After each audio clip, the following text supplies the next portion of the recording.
नमस्कार दोस्तों आज की वीडियो यार थोड़ी सी स्पेशल और इम्पोर्टेंट होने वाली है। अगर आप डिप्लोमा कर रहे हैं एक नॉर्मल कॉलेज से, चाहे आप सिविल ब्रांच से कर रहे हैं, इलेक्ट्रिकल ब्रांच से कर रहे हैं, मैकेनिकल ब्रांच से कर रहे हैं। वैसे ये स्पेशली वीडियो जो मैंने डिज़ाइन की है वो इलेक्ट्रिकल और मैकेनिकल वालों के लिए है। तो अगर आपने मैकेनिकल और इलेक्ट्रिकल से डिप्लोमा कर रहे हैं, कर चुके हैं, तो ये वीडियो आपके लिए यूजफुल होने वाली है। इस वीडियो में दोस्तों जो हम बात करने वाले हैं वो ये बात करेंगे कि आप डिप्लोमा के बाद एक नॉर्मल कॉलेज से डिप्लोमा करने के बाद प्राइवेट कंपनी में जाओगे तो कौन सी पोस्ट पर जाओगे, उस पोस्ट का नाम क्या होता है, उस पोस्ट में सैलरी कितनी मिलती है, उस पोस्ट से नेक्स्ट पोस्ट पे पहुंचने के लिए कितना टाइम मिलता है, नेक्स्ट पोस्ट जो नेक्स्ट पोस्ट है उसका नाम क्या होता है, फिर आने वाले कितने प्रमोशन मिलते हैं, कितने साल बाद मिलते हैं, और उनकी प्रमोशन के बाद कितनी सैलरी होती जाती है, कितने साल बाद कितनी सैलरी मिलेगी, और उन पोस्ट के नाम कौन कौन से होते हैं। ये सारी चीज़ें मैं इस वीडियो में डिटेल्ड बात करने वाला हूँ। तो चलिए वीडियो को स्टार्ट कर लेते हैं।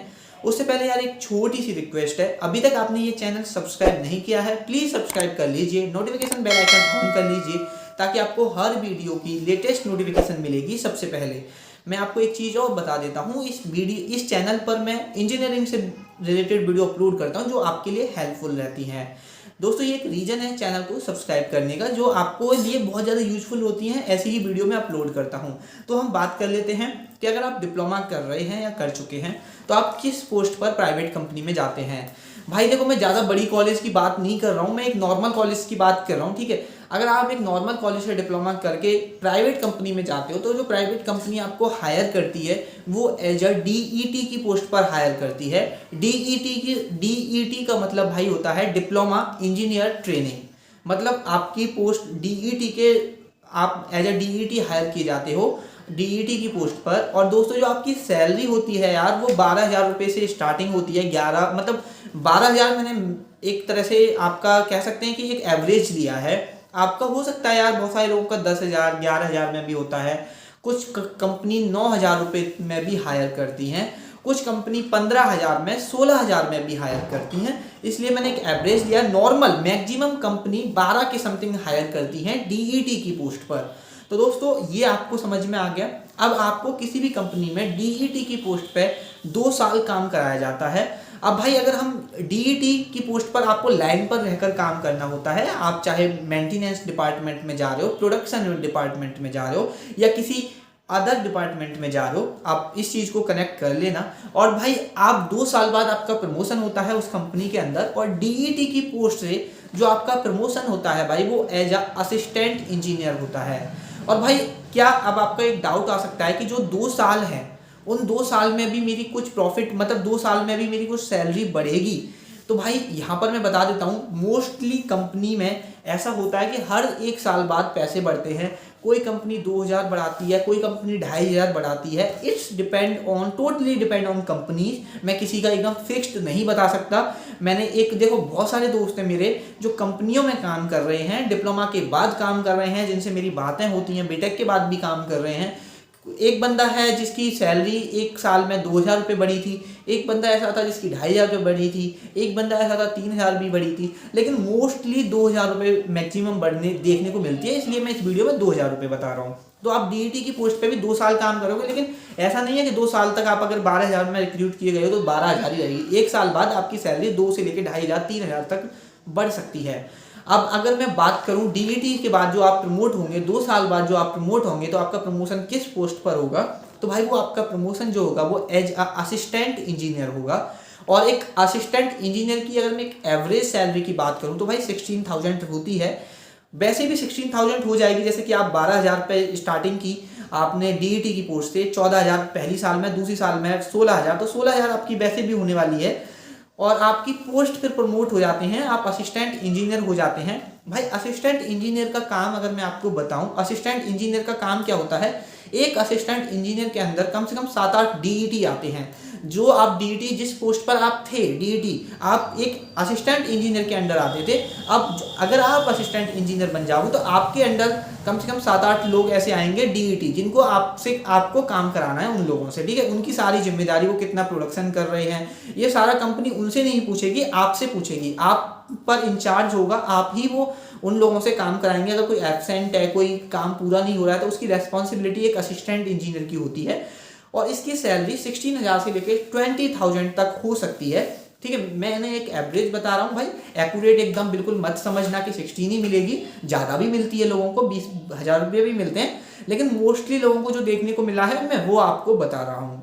भाई असिस्टेंट इंजीनियर, आप 3 साल काम करोगे एज अ असिस्टेंट इंजीनियर। आप जब 3 साल एज अ असिस्टेंट इंजीनियर काम करोगे, ऐसा नहीं है कि आपकी 3 साल तक पैसे नहीं बढ़ेंगे। मैं बता चुका हूँ, हर साल इंक्रीमेंट होता है, लेकिन पोस्ट नहीं बढ़ेगी। हो सकता है आपके 2,500 3,000 हर साल पे आपके पैसे बढ़ रहे हों, लेकिन आपकी पोस्ट जो बढ़ेगी वो मैक्सिमम मोस्टली कंपनियों में 3 साल बाद बढ़ती है। हो सकता है 2 साल बाद बढ़ जाए, हो सकता है, लेकिन मोस्टली केसेस में जो होती है, मैं वो बातें आपको बता रहा हूँ।